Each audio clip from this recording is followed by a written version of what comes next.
हमारा आज का जो लेक्चर रहेगा वो होगा on the factors affecting the speed of light. Factors affecting the speed of light, कि कहीं पे लाइट चलती है तो उसकी स्पीड किन किन फैक्टर्स पे डिपेंड करती है, ये हमें देखना है, ये हमें समझना है। अब ये इस बात पे भी डिपेंड करेगा कि लाइट वैक्यूम में चल रही है या फिर किसी मीडियम में चल रही है। सबसे पहले तो मैं लेता हूं कि लाइट वैक्यूम में चल रही है। पहला केस हम मान के चलें कि light is travelling in vacuum.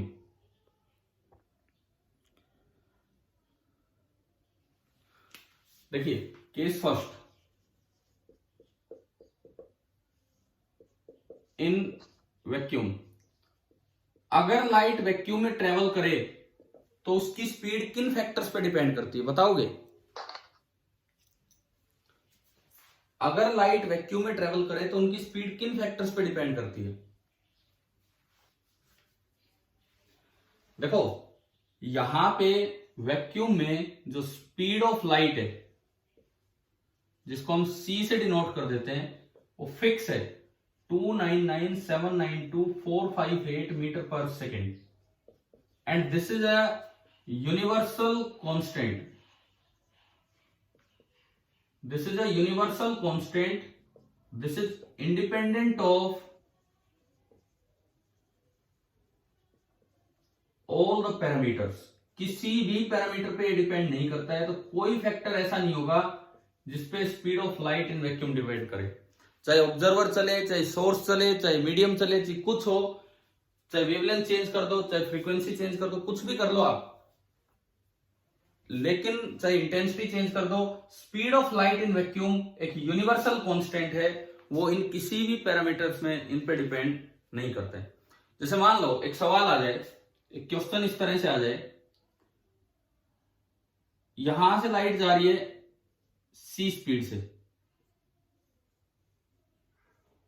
ये सोर्स है और ये सोर्स रेस्ट पे है। यहां से लाइट जा रही है c स्पीड से और सोर्स बैठा है रेस्ट पे। सामने की तरफ से ऑब्जर्वर भागा आ रहा है बहुत तेज c/2 स्पीड से, पता नहीं कैसे स्पेसशिप में बैठा है, c/2 से आ रहा है। तो बताओ लाइट की स्पीड इस ऑब्जर्वर के लिए क्या होगा? वैक्यूम में है ये सब कुछ।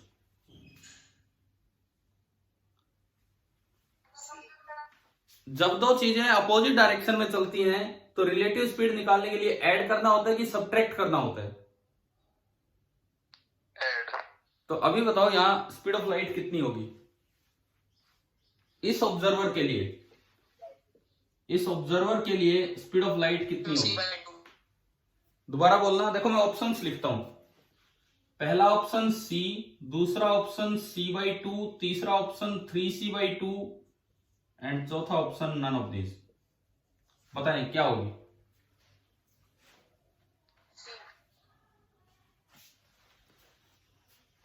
देखो पहली बात, क्या ये है, क्या ये सही है गलत है? c/2, c/2 तो हो ही नहीं सकता, अपोजिट डायरेक्शन में है, ऐड होना है। अब बात आती है इसकी 3c/2, सही है कि गलत है? अगर सही है सर। सही नहीं है, सही नहीं है, इस बात पे आप ध्यान दो कि speed of light in vacuum is independent of all the parameters, all the factors. कुछ हो जाए चीज, speed of light in vacuum c ही रहेगी। ये आइंस्टाइन की स्पेशल थ्योरी ऑफ रिलेटिविटी का एक पार्ट है, नॉर्मल फिजिक्स से अलग है, जो हम न्यूटन फिजिक्स पढ़ते हैं उनसे अलग है थोड़ा ये। तो c प्लस c/2 भी जुड़ के c ही रहेगा, चाहे कुछ हो जाए। वो टाइम इसके अकॉर्डिंग चेंज हो जाता है, अब उसकी डिटेल में तो हम जाएंगे नहीं, बस ये याद रखना था, इसलिए मैंने ये सवाल आपको बताया कि भाई कैसा सवाल है। बताओ क्या समझ आ गया कि नहीं आया? ठीक है। सिमिलरली मानो कि ये ऑब्जर्वर है और ये ऑब्जर्वर इसके पीछे पीछे हो रहा है, एक स्पेसशिप में बैठा और वो c/2 स्पीड से चल रहे हैं। अब फिर से यही चार ऑप्शन, हाँ जी, अब क्या होगा आंसर? स्पीड ऑफ लाइट इस ऑब्जर्वर के लिए c ही रहेगी। ठीक है, कभी c में से c/2 घटा दो और c/2 करे हो। तो ये बताओ पहला पॉइंट और इस पे बेस्ड ये क्वेश्चन किस तरह से बन सकते हैं, क्या ये समझ आया कि नहीं आया? ठीक है। दूसरी बात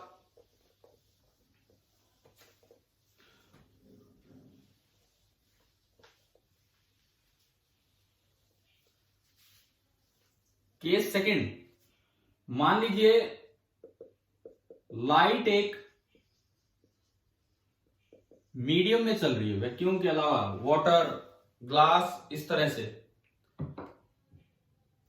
और एयर को हम ऑलमोस्ट वैक्यूम की तरह मान लेते हैं। तो इसमें कुछ चीजें मैं लिखता हूं। सबसे पहली चीज, सबसे पहला पॉइंट, नेचर ऑफ सोर्स, कि भाई सोर्स किस तरह का है जो लाइट को जनरेट कर रहा है। दूसरा पॉइंट, डायरेक्शन ऑफ प्रोपेगेशन, कि भाई किस डायरेक्शन में लाइट चल के जा रही है, डायरेक्शन ऑफ प्रोपेगेशन। तीसरा पॉइंट, मोशन ऑफ सोर्स।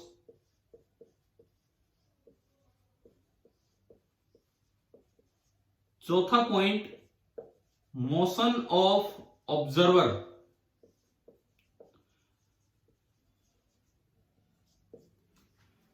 पांचवा पॉइंट, वेवलेंथ। लाइट की एक वेवलेंथ भी होती है, जैसे वॉयलेट की अलग, रेड की अलग, इस तरह से। और छठा पॉइंट, इसकी लाइट की कुछ इंटेंसिटी भी होती है, कम है, ज्यादा चमक है, कैसी है। तो अब मीडियम में तो लाइट डिपेंड करेगी कुछ फैक्टर्स पे, कुछ पे करेगी, कुछ पे नहीं करेगी। तो अब ये देखना है कि भाई कौन से फैक्टर्स हैं जिन पे लाइट एक मीडियम में डिपेंड कर रही होगी, ये बताना है। चलो आप अंदाजे से तुक्के मारने वाली बात हो कुछ हो, बिकॉज इनकी डेप्थ में तो हम जा नहीं सकते हैं अभी, क्योंकि बहुत सी चीजें थोड़ा हायर फिजिक्स पे भी है, लेकिन कुछ रिजल्ट्स हैं जो हम याद कर ही सकते हैं, जिनकी तरह से हम इन चीजों को समझ ही सकते हैं क्या है। ठीक है। पहला फैक्टर आता है नेचर ऑफ सोर्स। सोर्स पे कभी लाइट डिपेंड नहीं करती है। आप याद रखना, लाइट की स्पीड, मैं लाइट की स्पीड की बात कर रहा हूं। सोर्स के नेचर, सोर्स के मोशन, सोर्स मतलब जहां से लाइट जनरेट हो रही है, उसके ऊपर बिल्कुल भी लाइट की स्पीड डिपेंड नहीं करेगी। ये बात आपको याद रखनी है। तो बताओ पहला फैक्टर, स्पीड ऑफ लाइट हम देख रहे हैं इन ए मीडियम, पहला फैक्टर इस पे डिपेंड करेगी या इंडिपेंडेंट होगी? स्पीड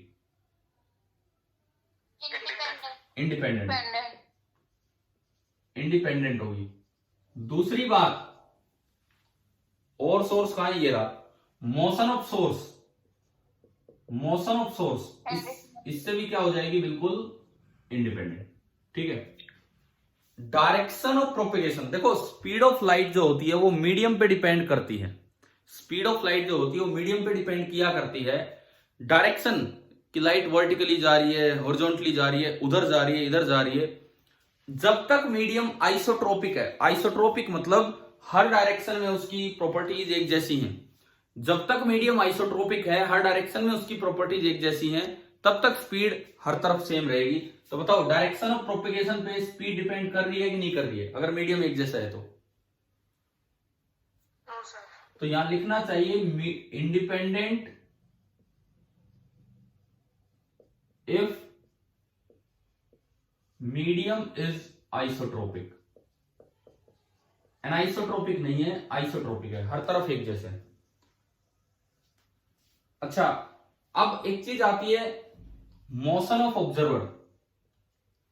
दरअसल इस पे डिपेंड करती है, अभी हमने देखा वैक्यूम में डिपेंड नहीं कर रही थी, ऑब्जर्वर लाइट की तरफ चले चाहिए, लाइट से दूर चले। लेकिन अगर कोई मीडियम होगा तो वहां ये लाइट नॉर्मल वेव की तरह बिहेव करने लग जाती है। तो मोशन ऑफ ऑब्जर्वर पे वो डिपेंड करेगी कि ऑब्जर्वर लाइट की तरफ जा रहा है कि लाइट से दूर जा रहा है, वहां पे कुछ हद तक वो डिपेंड कर जाती है। एयर हमारे लिए वैक्यूम की तरह ही हो जाती है। ठीक है। वेवलेंथ पे मैं अभी आता हूं। इंटेंसिटी, इंटेंसिटी का मतलब होता है energy of light crossing a unit area in unit time, और एनर्जी लाइट के एम्पलीट्यूड पे डिपेंड करती है। तो इंटेंसिटी का स्पीड से कोई लेना देना नहीं होता। ऐसा नहीं है कि कहीं स्पीड बढ़ गई तो इंटेंसिटी बढ़ गई, या स्पीड कम होगी तो इंटेंसिटी कम होगी, ऐसा कुछ भी नहीं है। तो इंटेंसिटी से जो लाइट है उसकी स्पीड बिल्कुल इंडिपेंडेंट है। मैं यार इसलिए बता रहा हूं, कल को ऐसा कोई सवाल आ जाए, फैक्टर्स तो याद कर सकते हैं ना हम आराम से, बिना डेप्थ में जाए एटलीस्ट आप रिजल्ट्स याद कर सकते हैं इन फैक्टर्स में क्या है क्या नहीं है। समझ रहे हो? ठीक है। अब रही बात वेवलेंथ की, wavelength and speed, these are interrelated, these are interrelated. बिल्कुल इस पे डिपेंड तो नहीं करती है, लेकिन अगर आपको कोई कह दे कि स्पीड वेवलेंथ चेंज होगी, एक मीडियम में को लाइट वेव आ रही है, वो दूसरे में गई, जैसी वेवलेंथ चेंज होगी, फ्रीक्वेंसी तो सेम रहेगी, फ्रीक्वेंसी चेंज हो नहीं रही है, वेवलेंथ चेंज होगी, तो बताओ क्या स्पीड चेंज होगी या नहीं होगी? भाई लैम्डा बराबर वी बाई न्यू होता है, लैम्डा बराबर वी बाई न्यू होता है। समझ रहे हो? ठीक है, न्यू सेम है, लैम्डा चेंज हो गया, मतलब हम ये नहीं कह रहे कि वेलोसिटी इस पे डिपेंडेंट है, लेकिन वेलोसिटी और वेवलेंथ इंटर रिलेटेड है। मतलब अगर वेलोसिटी चेंज होगी तो वेवलेंथ को भी चेंज होना पड़ जाता है वहां पे। समझ में आया क्या ये कुछ फैक्टर्स जो बताए यहां पे? हाँ जी बताओ, याद हो जाएंगी ये चीजें? कुछ फैक्टर्स हैं जिन पे सवाल आ सकते हैं कभी। चलो मैं आगे बढ़ूं अगर ये समझ आया हो तो। ठीक है, अगली चीज सुनो। पिछले क्लास में, मैं पिछली क्लास की मतलब ये नहीं है कि कल की क्लास, एक साल पहले आप जिस क्लास में थे, क्या आपने डॉपलर इफेक्ट इन साउंड पढ़ा है? Yes sir. पढ़ा है ना आपने? तो बताओ, उसी से मैं एक दो बातें पूछता हूं। डॉपलर इफेक्ट का मतलब क्या था? डॉपलर इफेक्ट का मतलब था, मैं एक बार ये टॉपिक का नाम हटा दूं यहां से, क्योंकि अब थोड़ा सा हम उसके बारे में जा रहे हैं, डॉपलर इफेक्ट के बारे में।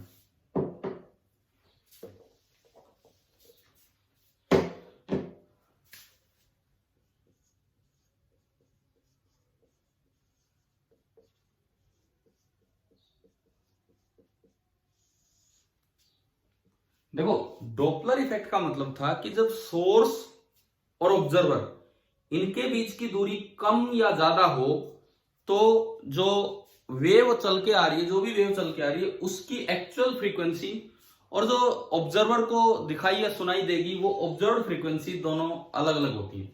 मतलब डॉपलर इफेक्ट ये कहता है कि if there is relative motion, if there is relative motion between, मैं एस एंड ओ लिखता हूं, सोर्स एंड ऑब्जर्वर, अगर सोर्स और ऑब्जर्वर के बीच में रिलेटिव मोशन हो रहा है, देन जो न्यू ऑब्जर्व होगी that will be different from new source, frequency अलग होगी। इस इफेक्ट को ही हम क्या नाम दे देते हैं? Doppler effect. साउंड का ध्यान है आपको? थोड़ा एक आसान सा ही फॉर्मूला था, याद है क्या? बताओ, मैं बता देता हूं थोड़ा सा। फॉर साउंड, साउंड के लिए ये था कि जो न्यू ऑब्जर्व था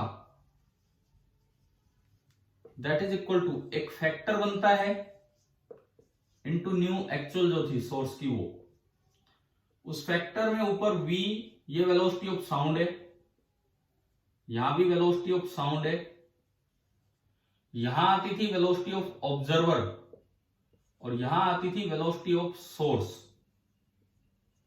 प्लस माइनस प्लस माइनस। एक बार बताएं, क्या ये डिफरेंट डिफरेंट केसेस बनाने सिखाए थे क्या पिछले साल? Yes sir. है ना? ठीक है, तो आप यूं बताओ, इसमें अगर अप्रोच केस होता है, अगर सोर्स और ऑब्जर्वर पास आ रहे हैं, तो फ्रीक्वेंसी ऑब्जर्व ज्यादा सुनाई देती कि कम?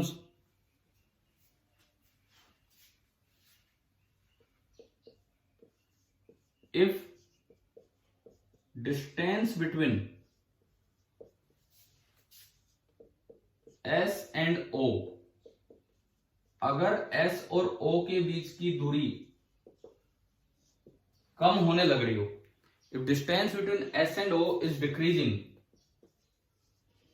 देन जो न्यू ऑब्जर्व होता था वो ज्यादा होता है न्यू सोर्स से। और दूसरी बात, if distance between S and O is decreasing, अगर S और O के बीच की दूरी कम होने लग रही, सॉरी बढ़ रही हो, डिक्रीजिंग तो ऊपर हो गया, इंक्रीज होने लग रही हो, तो जो न्यू ऑब्जर्व होता है वो कम हो जाता है न्यू सोर्स से, और इसके अकॉर्डिंग हम अपने प्लस माइनस लगा लिया करते थे, कभी प्लस हो जाता कभी माइनस। कोई बताऊं एक आधा केस, या ये ध्यान आ गया है आपको? साउंड वाला बता दूंगा मैं एक केस, तो अभी थोड़ा ध्यान आ रहा है फॉर्मूला। देखो जैसे मान लो ये सोर्स है और ये ऑब्जर्वर है, मैंने कहा सोर्स रेस्ट पे है और ऑब्जर्वर इसकी तरफ चल के जा रहा है विद सम स्पीड vo। मैं फ्रीक्वेंसी में चेंज बता रहा हूं, मैं स्पीड वाला टॉपिक पिछला था उस पर नहीं जा रहे हैं, फ्रीक्वेंसी जो उसको सुनाई देगी वो। तो देखो अब क्या बनेगा, दोनों के बीच की दूरी कम हो रही है कि ज्यादा हो रही है? साउंड के केस में कम हो रही है ना, कम हो रही है तो जो न्यू ऑब्जर्व है वो ज्यादा होगा, ज्यादा होगा तो ये फैक्टर एक से बड़ा करना है। तो देखते हैं फैक्टर क्या बनेगा, न्यू ऑब्जर्व बराबर some factor into nu source, और ये फैक्टर हमें एक से ज्यादा करना है। अच्छा सोर्स चल नहीं रहा तो नीचे तो केवल V साउंड आएगा, सोर्स चल नहीं रहा तो नीचे तो केवल V साउंड आएगा। ऊपर देखो आप, ऑब्जर्वर चल रहा है और मुझे फैक्टर एक से बड़ा चाहिए, तो न्यूमरेटर बड़ा करना पड़ेगा छोटा करना पड़ेगा? बड़ा। इस इट मीन्स ये प्लस लगा दें हम यहां पे, तो ये बना V sound plus V observer. ये तो था आपका डॉपलर इफेक्ट साउंड के केस में, ठीक है। अब ये बड़ा एसिमेट्रिकल सा इफेक्ट था, मतलब अगर अप्रोच केस है, चाहे सोर्स रेस्ट पर है, ऑब्जर्वर 5 मीटर पर सेकंड से चल के आए, चाहे ऑब्जर्वर रेस्ट पर है, सोर्स 5 मीटर पर सेकंड से चल के जाए, डिस्टेंस तो सेम रेट से ही कम हो रहा है ना भाई। एक केस मैंने बोला सोर्स रेस्ट पे ऑब्जर्वर 5 से आ रहा है, एक केस ऑब्जर्वर रेस्ट पे सोर्स उसकी तरफ 5 से जा रहा है, तो दोनों आइडेंटिकल सिचुएशंस हैं डिस्टेंस कम होने के लिए, लेकिन फॉर्मूले अलग अलग हो जाएंगे। अगर ये रेस्ट पे होता उतनी स्पीड से ये चल रहा होता v स्पीड से, तो अब देखो ऑब्जर्वर तो रेस्ट पे है तो ऊपर तो केवल v साउंड आता, ऊपर तो केवल v साउंड आता, और नीचे आता v sound and v source. मैं बोल रहा हूं इतना आपको दिख नहीं रहा होगा, मैं बोल रहा हूं क्या लिखा, v sound and v source. अब प्लस लगाएं कि माइनस लगाएं? माइनस। माइनस, क्योंकि ये पास आ रहा है तो ये फैक्टर एक से बड़ा होना चाहिए, तभी तो ज्यादा होगा। फैक्टर एक से बड़ा होना चाहिए तो न्यूमरेटर तो हमारे हाथ में है नहीं कुछ करने लायक, तो डिनोमिनेटर को कम कर दो, तो कम करने के लिए यहाँ माइनस। इसे बोलते हैं कि बड़ा एसिमेट्रिकल सा फॉर्मूला है ये, चाहे ऑब्जर्वर पास आए चाहे सोर्स पास आए, है तो सिचुएशन एक जैसी लेकिन फॉर्मूले बन गए अलग अलग। लाइट के केस में, वैक्यूम में, हम वैक्यूम की बात करते हैं, किसी मीडियम की बात नहीं कर रहे हैं। लाइट में साउंड तो वैक्यूम में चल ही नहीं सकती है ना भाई? क्या साउंड वैक्यूम में चल सकती है क्या? नहीं। तो लाइट के केस में हम केवल वैक्यूम की बात करते हैं, मीडियम में हम स्टडी नहीं कर रहे हैं। तो वैक्यूम के केस में लाइट का डॉपलर इफेक्ट बड़ा सिमेट्रिकल होता है, बड़ा सिमेट्रिकल होता है। इसमें इस बात से फर्क नहीं पड़ता कि सोर्स चला कि ऑब्जर्वर चला, इसमें भी ये चीजें बिल्कुल सही हैं, ये एज इट इज है, लेकिन फॉर्मूला कैसा बनता है वो सुनो। लाइट के केस में, अब मैं लाइट की बात कर रहा हूं, लाइट के केस में फॉर्मूला कैसा बनेगा वो सुनिए आप। चाहे ये चले चाहे वो चले, मान लो आपने निकाल ली velocity of approach, approach case की मैं बात कर रहा हूं, वेलोसिटी ऑफ अप्रोच आ गई v। अप्रोच वेलोसिटी निकालनी आती है, एक 5 मीटर पर सेकंड से आ रहा है, एक 6 मीटर पर सेकंड से आ रहा है, दोनों एक दूसरे की तरफ आ रहे हैं, तो बताओ अप्रोच वेलोसिटी क्या होगी? 11। हाँ, दोनों जुड़ जाएंगी और सेम डायरेक्शन में चले तो घट जाएंगी, इस तरह से था। मान लो आपने वेलोसिटी ऑफ अप्रोच निकाल ली, फिर चाहे सोर्स चले चाहे ऑब्जर्वर चले, वो v है। तो देखो यहां पे अगर अप्रोच केस है, सम फैक्टर पिछली बार की तरह इनटू न्यू सोर्स, जो भी इसकी एक्चुअल फ्रीक्वेंसी होगी वो। अब वो फैक्टर क्या होता है? वो फैक्टर में अंडर रूट ये आइंस्टाइन थ्योरी पे चला जाता है, वहां तक हम नहीं जाएंगे प्रूफ वगैरह पे, हम बस याद रखेंगे रिजल्ट। सी तो है speed of light in vacuum और वी है वेलोसिटी ऑफ अप्रोच। अच्छा, अप्रोच केस है, चाहे सोर्स चले चाहे ऑब्जर्वर, तो फ्रीक्वेंसी ऑब्जर्व लाइट की ज्यादा होगी या कम होगी? ज्यादा। तो इसके लिए आप न्यूमरेटर को बढ़ा दो और डिनोमिनेटर को कम कर दो। तो जो पहला केस है उसका फॉर्मूला ये बन गया, आपने न्यूमरेटर बढ़ा दिया और डिनोमिनेटर कम कर दिया, ठीक है। दूसरे केस का बताओ क्या फॉर्मूला बनेगा? ये तो पहले केस का हो गया। मैं एक बार थोड़ा पहले केस को थोड़ा सा स्टडी कर देता हूं, बिकॉज मुझे नहीं लगता फॉर्मूले आपके लेवल पे आएंगे, लेकिन इस पे किस तरह की चीज पूछी जा सकती है उस पे हम आते हैं। देखिए, विबग्योर आपने पढ़ा है? विबग्योर जब रेनबो बनता है या सिंपल आपके व्हाइट लाइट के 7 कलर्स, मैं एक ईएम स्पेक्ट्रम की तरह दिखा रहा हूं, इधर फ्रीक्वेंसी बढ़ रही है, इधर वेवलेंथ। सबसे कम वेवलेंथ वाला कलर कौन सा था? सबसे कम वेवलेंथ वायलेट, ये वायलेट है।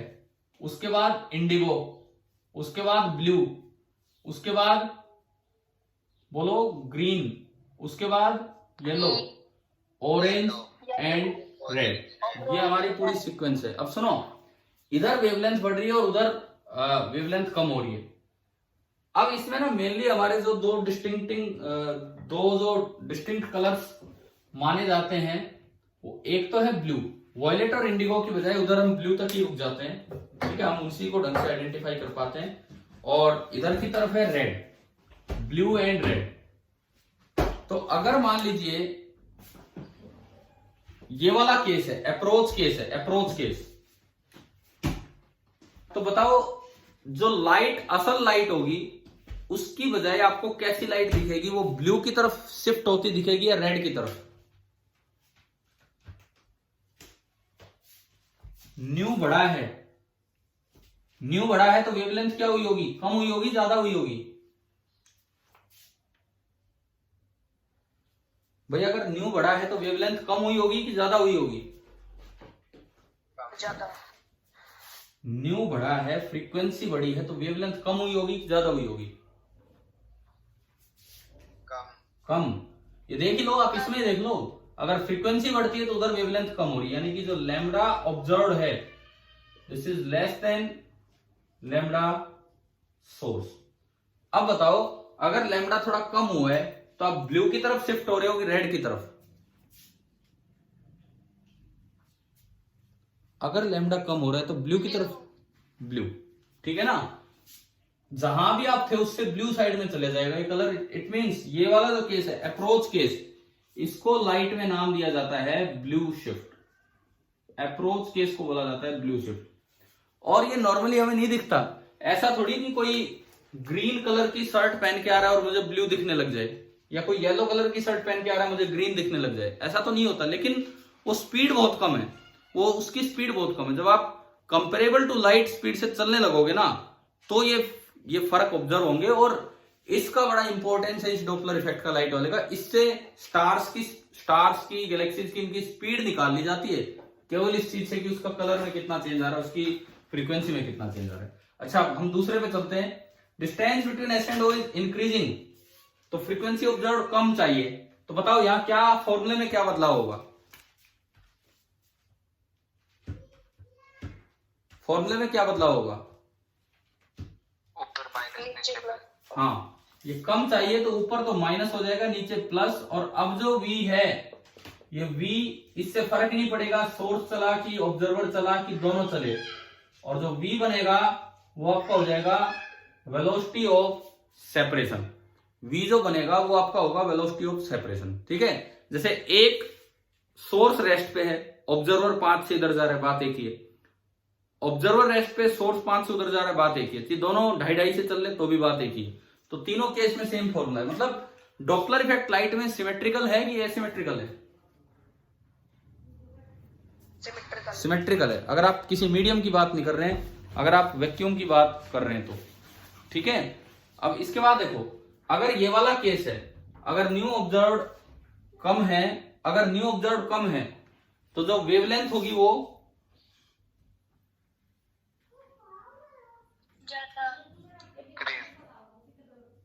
लैम्डा ऑब्जर्व्ड ज्यादा होगी, और लैम्डा ऑब्जर्व्ड अगर ज्यादा होगा तो किस साइड शिफ्टिंग है बताओ? रेड। तो इसको नाम दिया जाता है रेड शिफ्ट, इसको नाम दिया जाता है रेड शिफ्ट। देखो हम अपने कॉन्सेप्ट्स को ऑलमोस्ट फिनिशिंग क्लास ले रहे हैं आपकी ऑप्टिक्स की। देखो हमने रे ऑप्टिक्स पे बहुत कुछ किया है, क्वेश्चन चलते रहेंगे, कोई कॉन्सेप्ट वाइज हम एक फिनिशिंग से लेक्चर ले रहे हैं कि कहीं इन बातों पे भी सवाल ना आ जाए, इन छोटी छोटी चीजों पे जो आसानी से आपको समझ आ सकती हैं, आसानी से याद हो सकती हैं, वो चीजें मैं आज आपको समझा रहा हूं। कभी factors affecting speed of light बताया, कभी ये शिफ्टिंग बताई कि फ्रीक्वेंसी कैसे शिफ्ट होती है, ये चीजें ठीक है। ब्लू शिफ्ट कब होगा, रेड शिफ्ट कब होगा, क्या ये समझ आ गया है कि नहीं आया आपको? क्लियर हो गया? एक बहुत कम चांस है, ना के बराबर चांस है कि फॉर्मूला यूज हो, चांस है अगर सवाल आए तो ये शिफ्टिंग आ सकती है, बस और कुछ नहीं, ठीक है। अब देखो एक आखिरी पॉइंट, कितना टाइम बचा है हमारे लेक्चर का?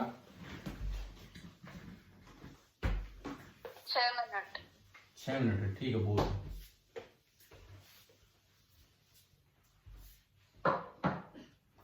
कुछ स्पेशल मटेरियल्स होते हैं जो लैब में बना लिए गए हैं, उनको नाम दिया जाता है मेटा मटेरियल्स। कुछ स्पेशल मटेरियल्स होते हैं जिनको नाम दिया जाता है मेटा मटेरियल्स। मान लो ये एयर है और ये मेटा मटेरियल है,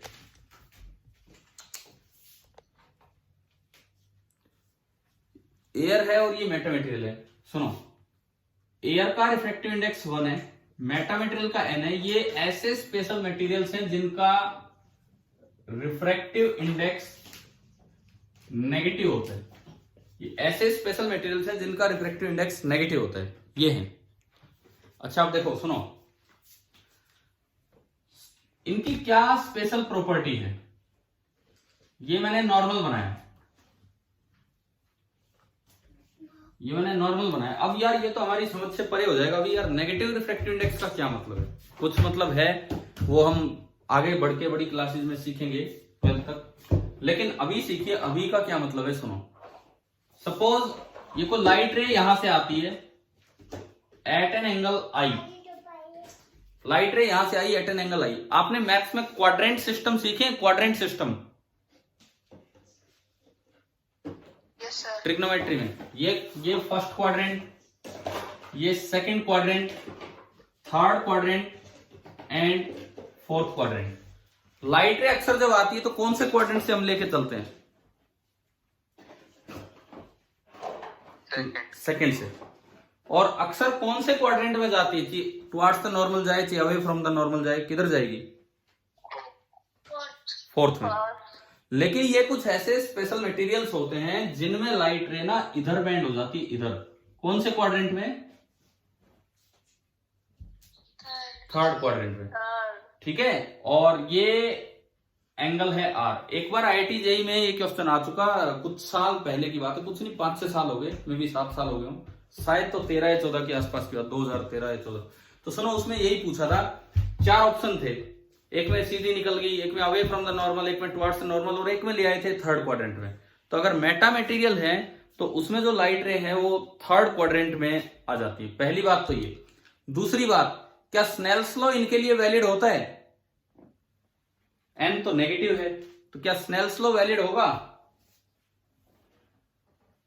बिल्कुल वैलिड होगा, बिल्कुल वैलिड होगा। किस तरह? देखो, ऊपर एयर, तो एयर का रिफ्रैक्टिव इंडेक्स 1, एयर का रिफ्रैक्टिव इंडेक्स 1 इंटू उधर का sine I is equal to, नीचे का रिफ्रैक्टिव इंडेक्स नेगेटिव है लेकिन आप ले लेंगे मोड एन, आप केवल उसकी पॉजिटिव वैल्यू ले लेंगे, बस वो नेगेटिव ये बताता है कि थर्ड क्वाड्रेंट की तरफ चला जाएगा। और इनटू साइन आर। ये स्नेल्स लॉ की इक्वेशन है।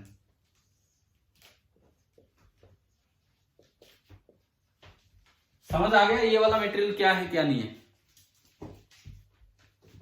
ठीक है, लैब में बनाए गए हैं ऐसे मटेरियल।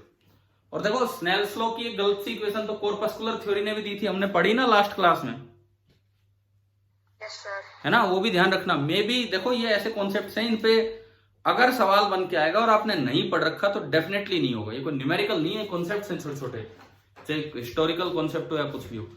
चलिए ठीक है, हमारी तरफ से ऑलमोस्ट ऑप्टिक्स के जितने रिक्वायर्ड कॉन्सेप्ट थे उससे भी ज्यादा हमने आपको पढ़ा दिए हैं। आगे फिर नेक्स्ट टाइम हम कोशिश करेंगे कुछ सोर्सेज ऑफ एनर्जी थोड़ा बहुत, और वो चीजें हम लेके चलें। ठीक है, क्या यहां तक ये कॉन्सेप्ट समझ आ गए ना आप लोगों को? ठीक है, थैंक यू।